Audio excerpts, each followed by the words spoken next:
everybody. Happy Wednesday. Wednesday before Super Bowl. Very excited about that. We have a really cool guest interview. Let's go. Yes, Victor. We have a really cool interview today. Her name is Kimberly Johnson. She's an author, a somatic practitioner, and her story is really interesting, so I'm excited to get her on. Hopefully we will get her on soon. Hi, Jim. How's it going? Okay, let's get her on. Let's see here. Hi, you guys. Hi, Terry. Hi, David. Hi, Cliff. Thanks for jumping on, guys. How's everybody doing? Where's everybody jumping on from? Super excited. Who's winning the Super Bowl? Do we have some predictions? Some game predictions? It's gonna be a fun game. What's up, Cam? How you doing?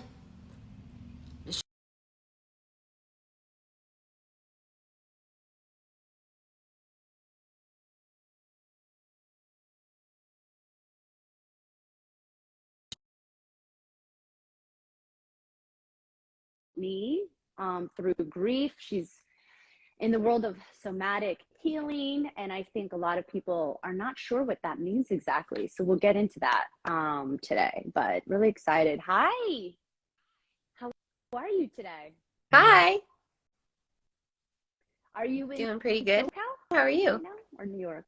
Okay, good. Yes. I'm good.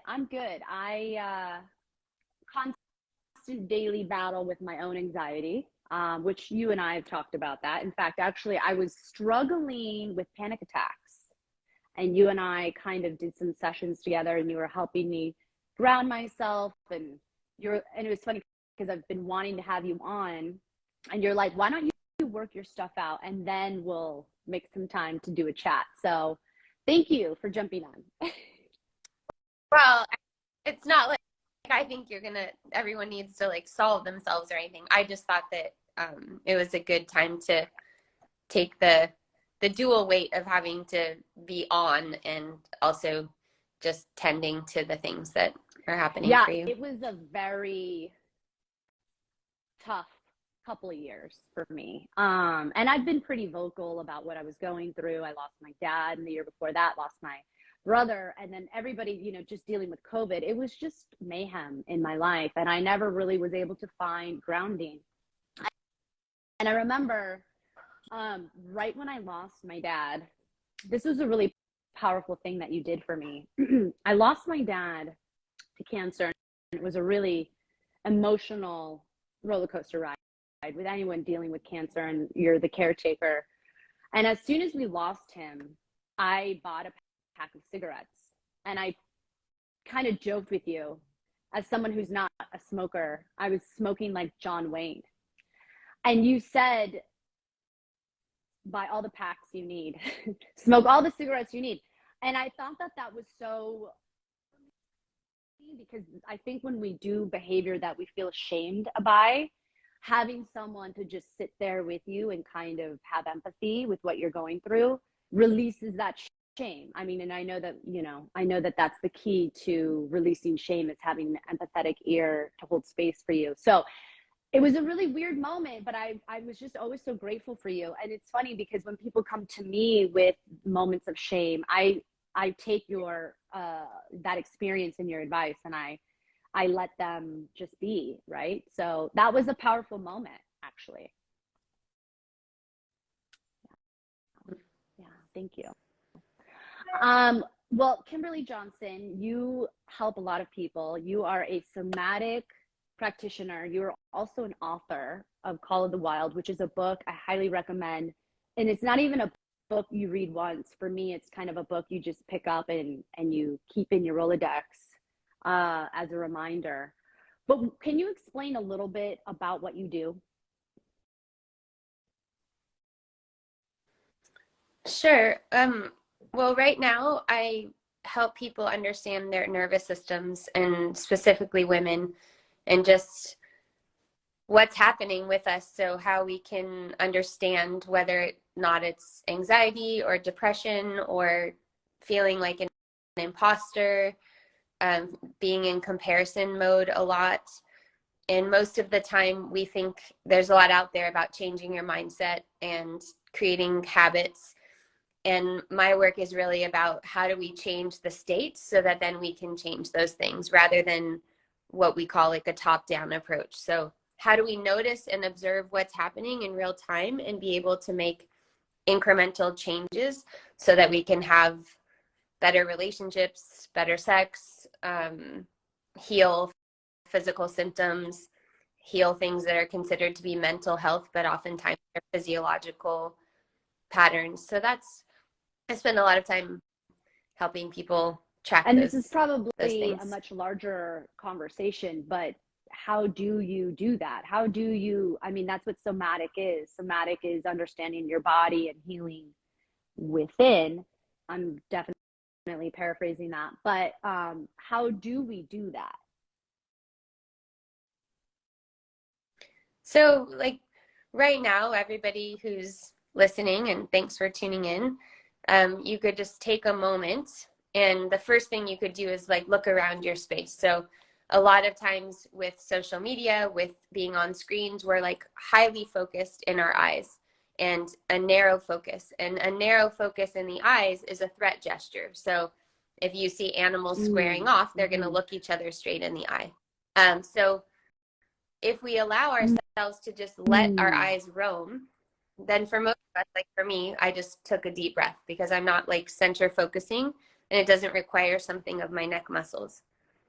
So people can try that out on their own. And like, if you look around your room, you can still hear our voices, and then just tune into your own inner experience. Does that seem to make you feel a little bit calmer, or does that seem to make you feel a little bit more energized? And so it's not really about becoming more self-conscious, right? Because most of us are self-conscious enough as it is. It's about noticing where you are in your environment, and then being able to move back and forth between what's happening in the outside world and what's happening in our inner world. And then what's the membrane between those two things. So it can be complex to start to come into that relationship with ourselves if our body hasn't been a place that feels very safe, or if there's a lot of shame that's built in, or self-consciousness because of our upbringing or what our profession is, or all those things. But when we start to create that sense of resonance, it's surprising how much the world starts to reflect back to us what our state is. So rather than being in a constant state of alarm, and maybe we're retrieving information that's showing us our insufficiency, or showing us where we're lacking, or we're not enough, or these people don't like me, then we start to orient differently in the world. And we're not trying to tell ourselves we feel good about ourselves. It's just there's a natural kind of comfort in our own skin, in a sense of being more at home. And I call it coherence, just feeling coherent, that the way that we feel on the inside is reflected by the outside. And there's periods of our life, like you're saying, you go through just because you have a quote unquote regulated nervous system, or you've quote unquote healed your trauma, doesn't mean life is going to get easier, because we still have births, and we still have deaths, and we still lose jobs, and we still get disappointed and get our feelings hurt, and all those things. It just means that we have a larger platform of feeling okay. I call it a platform of okayness. We have a larger sense that we're still safe. Everything is still okay. We're going to be okay, even though these waves that we're surfing are getting bigger and bigger. So it's the more that we can establish that inside of ourselves, this feeling that, because also when we're not feeling okay, some of the time it's because we need to do something differently, right? We're slotting ourselves into a life or a function or a relationship or a job that isn't coherent with or we live someplace, right? Some people do a lot of this work and they think it's going to help them stay in a relationship or stay living where they are. And then once they're there, they're like, oh, actually, this isn't the right relationship for me. It's not that I need to be better to be in this relationship. It's just like, this isn't right for me. Whereas other people realize, actually, this relationship is pretty good. It's just that I needed to shift these things in order for it to be something where I can even hear the other person or listen to the other person or say what I want. And that's really where it starts, I think, is like healing your relationship to self. Obviously, that's why we have a new generation of cultural awareness, I think, which is starting to figure out how to show up better for yourself. So you're like, if you have kids, you're not passing on your triggers or your small-minded judgments about things based on your upbringing or based on your parental or whoever raised you, and you're not projecting it out into the world.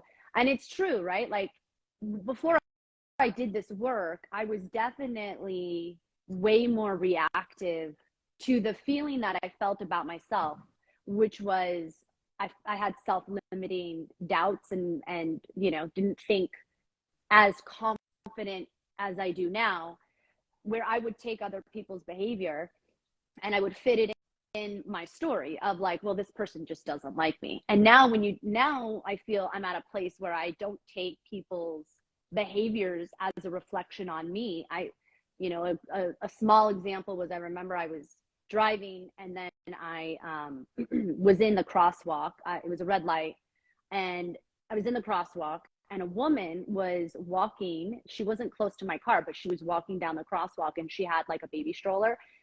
So she kind of like got annoyed because I was in the crosswalk and whatever, rightfully so. And she like made a gesture and she was frustrated.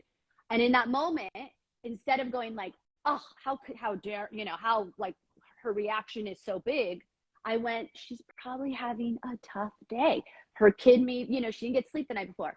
So it's really amazing when you can do that shift of your own internal work and go like, how do I perceive myself first? Because it's always a reflection of someone's behavior to you. You can decide to take it personal, or you can just decide to give someone the benefit of the doubt and just say, hey, like I don't own that. That's someone having a bad day. What is your why? You help a lot of women in navigating a lot of this. Obviously, you've been a big help and a big influence with me, with your book, and even our sessions that we've had. But why for you? What's your why?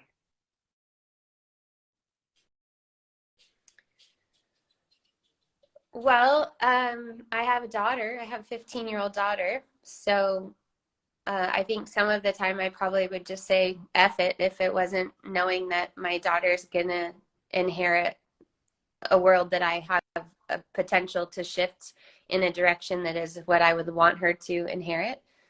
I've worked with thousands of women now, and mostly regarding birth, reproductive challenges, gynecological surgeries, and sexual boundary ruptures.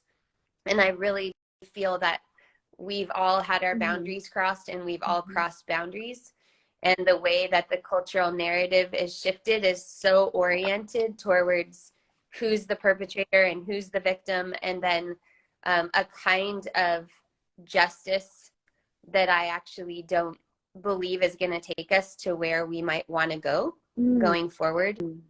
So I feel really committed to helping people understand exactly what you were describing about like what is in me and what is out there. Because if I walk in the world and I have a prey pattern in my nervous system, it doesn't matter what my belief system is, it doesn't matter what my morals are. Other nervous systems respond to me in that way.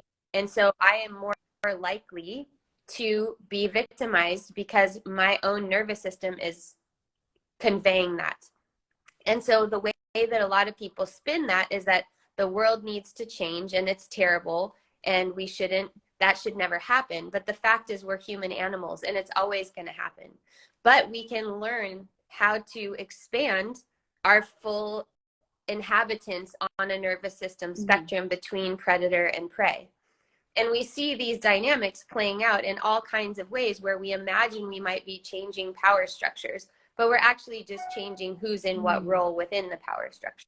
and is why we're seeing such huge backlash and such crazy amounts of polarization in everything from political dialogue to worlds that would seem not controversial, like the birth world, where it would seem like, okay, this, you know, it's pretty obvious what we want is better birth, but identity politics is like entered in and shifted that conversation.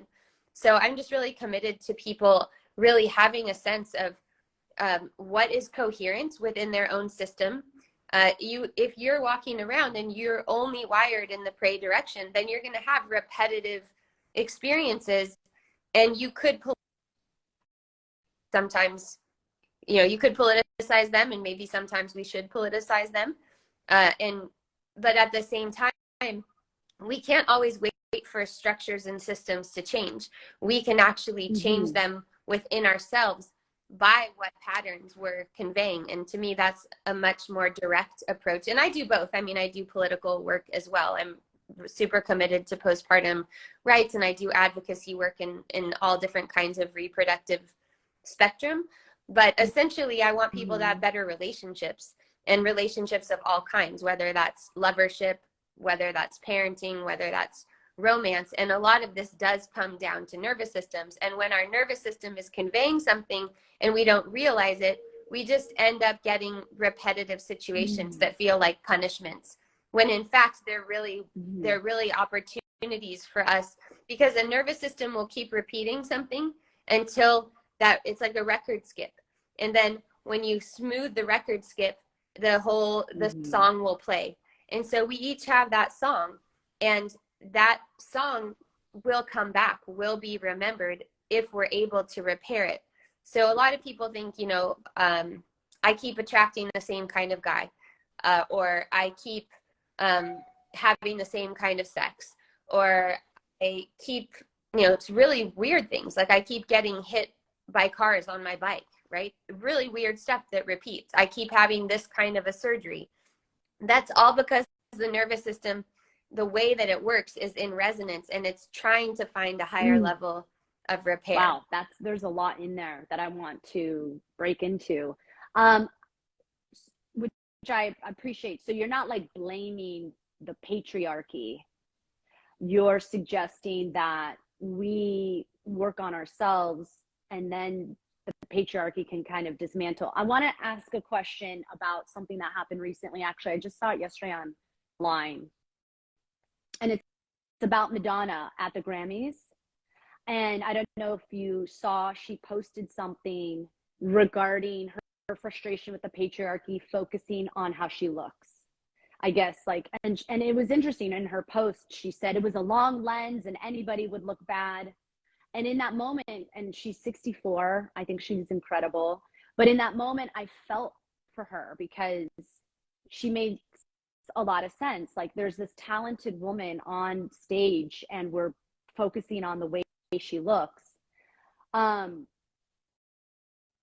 what else are we supposed to connect to, though? Because if you're a performer and you're on stage, because essentially, I mean, my read on that, and I didn't see it, so I don't know. So I'm commenting on something that I didn't see. Like, that should be stage first, because we're in a day and age where people comment on things all the time when they've never, they've never read an article, and then or read a book and they're talking about that person. But what I would say is that a nervous system perceives safety and threat. And when somebody is doing lots of procedures, filler, essentially like paralysis in your face, that registers on some level as either flat affect, because somebody's making expressions but it's not showing, and it registers as something that we can sense that there's something different. Inauthentic. So it doesn't match. And so something in our system goes, why doesn't that match? What's happening? Even if we're not cognitively thinking that. It's the same thing as when we're saying, you know, why we're human animals. Why can we tell? We see someone walking way across the street. Why can we just tell if they're gay or straight? Now, you can't tell all the time, but we could be accurate within probably 85% of the time. Now, I wish I couldn't, because I don't want to have, like, I think to myself, well, I don't want to have those thoughts. Not that I'm going to treat someone differently or anything, but it's like, we have a sorting mechanism as human animals. We just do. We sort for scent. We sort for things. We can tell when people are disabled. We can feel it. It's like there's something in our animal system that is able to detect that. And that's not a moral problem, because that's not saying we're going to treat people badly or we're going to harm them because of it. It's just saying that we're nervous systems that track other nervous systems. So if a certain part of someone is in paralysis or has had a huge level of alteration, we can sense that. Now we start to get used to it because it's getting so common, right? Like, it's just, so we might start to adapt in some way, like, oh, we don't even notice it. But some part of us does notice that. I mean, that's how early attachment is formed through mothers and babies, is through facial expression and through the harmonization of facial expression together with vocal tone, together with prosody. Like, prosody is the vocal tone, and then the distance of eye contact. So that's how babies learn how to match up how they're feeling with what their emotional state is. So I don't understand how, because people say that all the time, well, we shouldn't focus on looks, or how people say the same thing about little girls. You shouldn't tell little girls they're cute. You should tell them they're creative and they're, all the other things. But I mean, I tell little boys they're cute too. I mean, I just think little kids are cute, but it's built into human wiring. And to think that small animals and babies are cute. Like, why do people think puppies are cute? Like, that's just what we do. We just go, oh my God, that's so cute. But now that's politicized. Like, that's something that's wrong or bad to think something is cute. And why does that mean that we're somehow indoctrinating people to only value beauty? Like, beauty is not the only thing to value, but it's something that we sort for. Why? I mean, it's like how all this research shows that we find symmetry more attractive. We don't try to find it more attractive. We just do. We could deliberately be like, I don't like that. I want to like asymmetry. And we would still get fooled, because our nervous system is sensing. Symmetry is also asymmetry facially, by the way, or like oftentimes is happening because of deeper nervous system patternings. It's not just genetic. Like, if you come out of the birth canal differently, you might have facial asymmetry. There's all kinds of patterning that will make one eye smaller than the other. That'll do, so we're just perceiving those things, and it doesn't have to be a problem. It's what we do with those perceptions problem. But we're trying to undo everything, where, like, chivalry, for instance, is now, some people think chivalry is a sign of the patriarchy. It's like, well, it doesn't have to be. It's like, most men are stronger than most women. That's just true. That doesn't mean that we then have to accept that some women aren't stronger than some men. Yes, it's true. But what is the outcome of continually fighting against the reality of biology and of how our nervous systems work? And I would be all for it if I thought that people were, like, happier and better to each other, and, like, there was more love and tolerance. But I find that the opposite is actually true. It's interesting, that perspective. I was not thinking you were going to go that way, because I found myself feeling sensitive about the Madonna comment, where there was a lot of focus on her looks, because I as a woman, right, I have a certain vanity as well, and with aging and all of that, it's a thing that I think men don't necessarily have to deal with like women do after a certain age. And that's what she said. Like, we celebrate women until they're 45, and then we, like, ship them off to wherever. But with Madonna in that situation, I found myself frustrated, because I don't think there is as much of an emphasis on looks and entertainment for men. I mean, like, women and looks is like a focus, and it frustrates me. I mean, I know I'm part of the problem, because I have a sense of vanity as well, but, like, I was just frustrated in that she was going through that experience, that it wasn't about her talent, it was about the way that she looked. But don't you think it's partially because the way that she looks is really shocking. I mean, it's shocking to see. So I don't know. I didn't see it. So I don't know who else was there and what other women were there and what other people were But also participating. Isn't that just a reflection of like, if someone is doing a lot of surgery and changing their face and all of that, can't we find compassion that she's been in the entertainment industry her whole life? She's judged by how she looks. I mean, she's a very talented performer, but like, can't we also have empathy instead of judging that she is doing that? I mean, I get what you mean. Like, it is shocking, and so you have maybe a reaction. I don't, but I just think, and I mean, I don't think that like tabloids or whoever, I don't even know who's talking about it, but whoever's writing about it, I don't think they're like famous for empathy, right? Like, that's what a tabloid is. They're doing their best to be as critical as possible, and it's clickbait. So like, that's not really their thing. I don't find that I have a lack of empathy for it. I just also think if you're going to externalize and say it's the patriarchy that's the problem, how is internalized patriarchy not the thing that's motivating her to alter herself to a place that looks so shocking? Which is what I was getting at. That's what I was curious to get your take, is how you have handled that situation. If you were Madonna on stage and someone was criticizing the way that you look, and not, you're right, externalize and blame, what would you do? So people are talking while she was on stage, people were talking to her about it. I didn't even actually watch the Grammys. It was something she posted on Instagram about the way she looked, and someone took a picture, and so I think later on it became a story. When she was presenting, I don't even remember what she was presenting, but yeah, like, it became just a talking point, I guess. Yeah, I mean, there's just a lot there. I think there's just a lot to, each person is going to take it on in the way that they take it on. And I mean, you're a public figure, and so is she. And I'm sure that there's a lot that goes into the choices that you make about how you want to present yourself and in what situations. I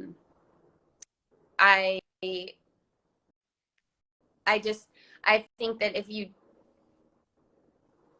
I mean, I just think it's shocking, and so people are going to comment on what's shocking. Like, I don't find, like, Pamela Anderson, who just put out her documentary, like, people aren't so much commenting on her looks, because she's like directly spoken to it and said like what her relationship to aging and her looks used to be versus what it is now, and she's kind of in a way like popped the balloon for other people. So there's not a whole bunch of tension there, because she's just come out and said, you know, I used to do this and I used to feel this way, and now I feel this other way. And, you know, so I don't know what Madonna should or shouldn't do, because I don't even know like I don't know why she was on the Grammys or like what her overall thing is. But probably if someone were, I mean, let's just shift the conversation altogether and move towards politicians who are accused of sexual boundary violations, like Kavanaugh. Much more impactful could have been if we lived in a culture where people were actually transparent and honest. He could have literally just said, you know what, I don't even remember this night. I am so sorry. I am so sorry that something that I did when I was 16 has impacted you so greatly. I grew up in this type of environment 30 years ago. This was the ethos of the boarding school that I went to, or whatever. And I will do whatever I can to repair this with you. And I will use my public standing to change the way that males and females relate to one another. And I will do this with my children, and I will do this with my family. And I will sit with you and have a conversation, rather than, he can't do that, because if he were to do that, then he's gonna lose. He could have done it, but what will happen is he will lose his office, which to me is like, who cares? Because the truth is really more important than your public office.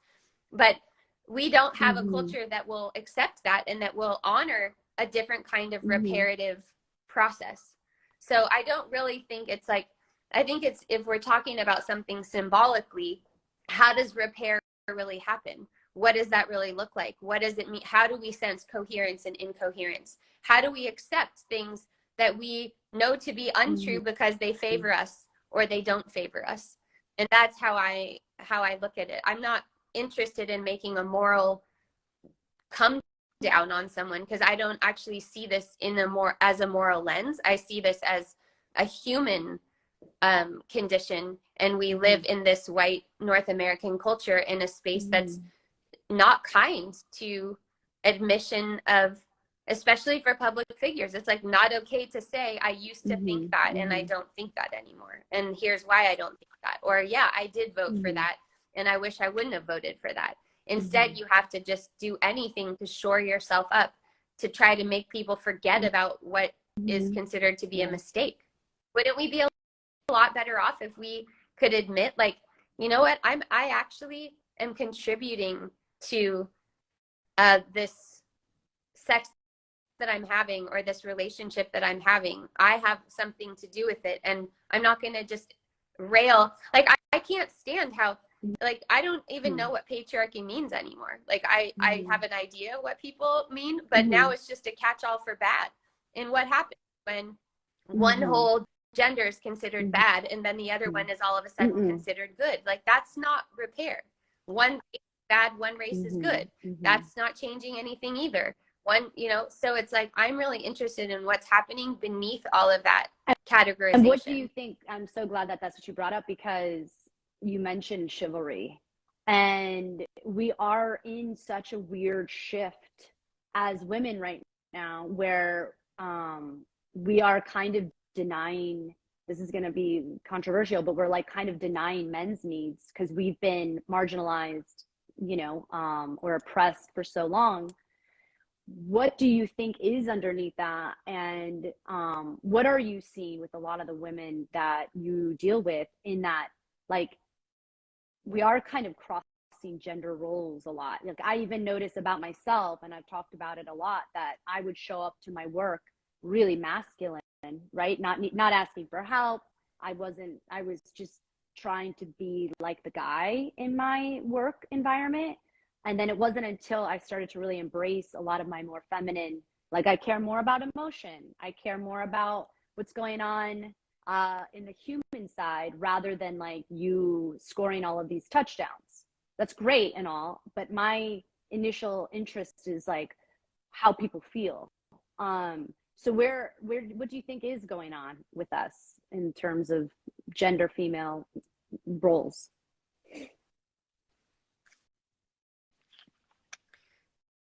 Well, I think people are mostly confused because there's so many different ways to communicate these days.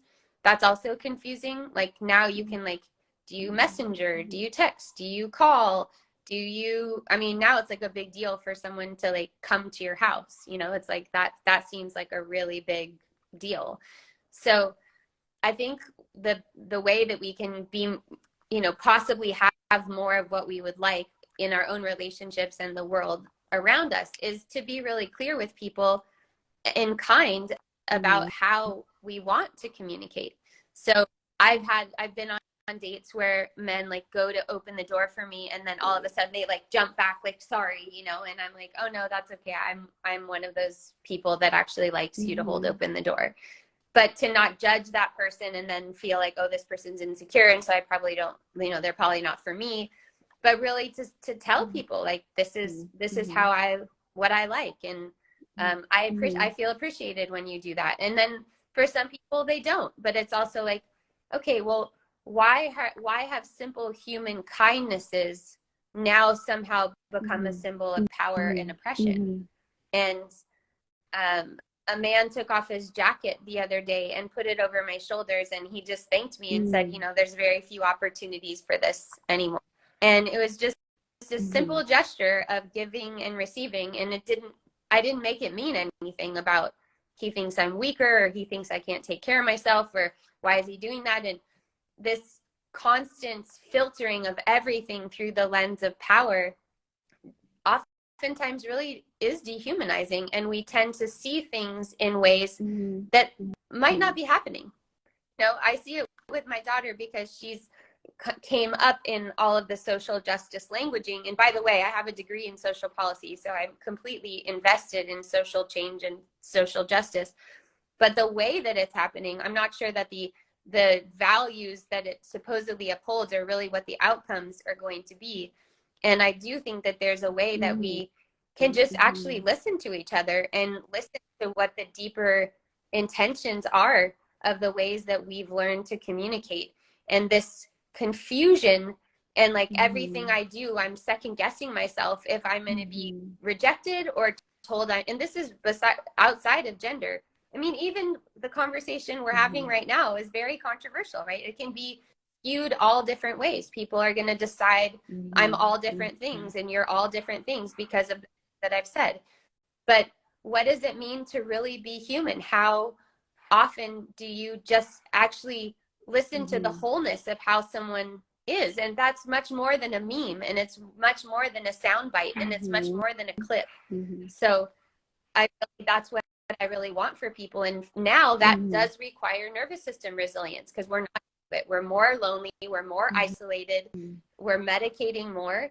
And that takes us farther away from being able to just say, you know, in this moment, I think that this is like, I feel offended by this comment or whatever.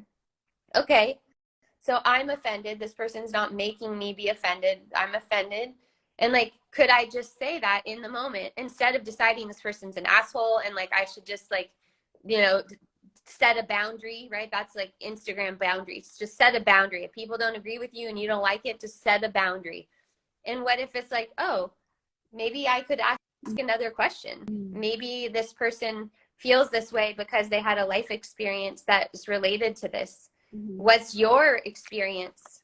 Because we have less than ever common ground, because we're all inside of our Instagram algorithms, and the news is getting fed to us based on what we like and what we interact with.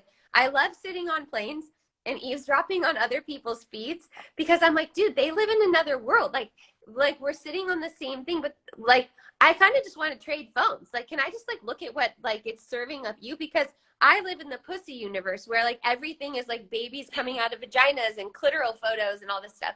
And like this person's looking at like fishing and like insects or something, you know? So we don't always have the same, not always, we rarely are dealing with the same information set. So I think it requires even more curiosity and a deeper willingness to consider that we don't know the whole picture, and that it would be really life enhancing and generative and perhaps like connective in a surprising way if we could just listen a little bit more and be more curious. Which is why doing the work, people, in understanding that everyone is living their own bubble of you know, choices, and choosing to allow someone to offend you is you decided that. And that's why I love these types of really open dialogues, because well, your system sometimes does choose it first. So that's the thing, is like, because then people go like, oh my God, I'm terrible because now I guess I'm depressed and I'm choosing to be depressed, or I'm choosing to be offended. Your nervous system does choose some of that for you if you don't start practicing expanding your capability. And then the more you do that, and the more you see it, right? Because it's just outrage. Everybody's outraged. I'm outraged about this. I'm outraged about that. I'm outraged. Then it's hard for you to get into a place of curiosity or connection, because your nervous system has to be in a more settled place to be able to handle that. Well, I've definitely gone over time with you. But thank you for your generosity and having this conversation, because I love what you do. And I think you nailed it, that we're so quick to put somebody in a box, or we're so quick to judge someone else. Like the woman that was walking down the crosswalk and was upset with my car, like kind of in the way, like I released it, you know, and people can choose to allow other people's energy to affect us. And until you really get to an understanding that everybody is just going through their own thing, you can't really show up and serve. And that's why these types of conversations, I think, are so powerful, because it slows down the reaction, and it serves in terms of understanding what people are going through and being curious. And you're absolutely right that the social media thing, everyone has their algorithm. So we're all getting news based on what we want to hear. And we're really not opening ourselves up for controversial conversations because we're so quick to get offended by it. So I love what you do. So I tell you, like, when we're here talking to each other and in the comments people are just commenting on your looks, I find that offensive because we're having an actual conversation. But that's different than commenting on a photo or commenting on something else, right? Where you and I are having a conversation, there's content here. There's more than just us standing here as like models or mannequins, right? So I guess, you know, we can decide if it's appreciation, then we're just grateful to be appreciated, I guess.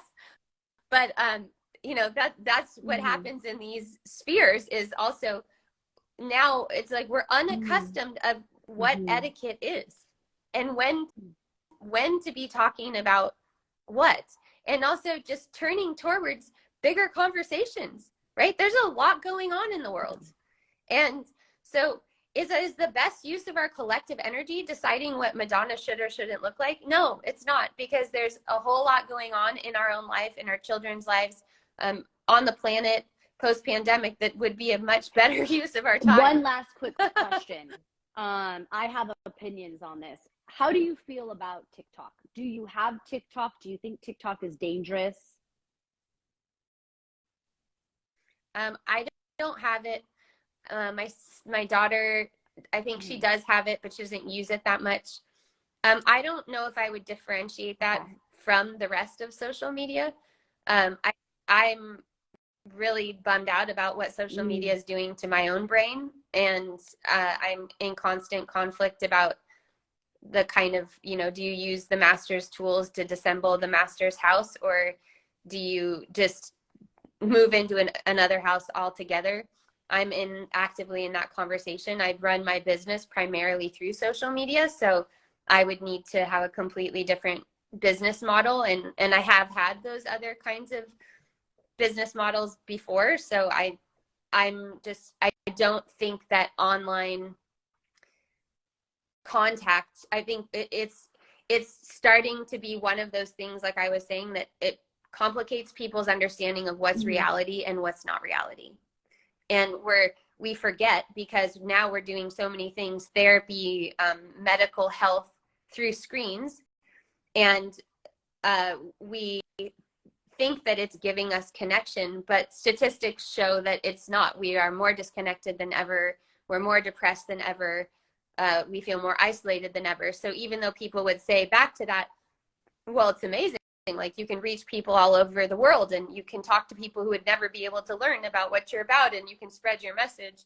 That's rooted in a very dangerous kind of North American, like, settler concept that more is better, and that wherever we can be, we should be, and that somehow access is the thing that really matters. And what I'm really bumping up against is, you know, when I wrote the book, The Call of the Wild, my first book, The Fourth Trimester, it really changed the conversation. It's in hospitals, it's in doula trainings, it's changed maternal health care to a certain extent.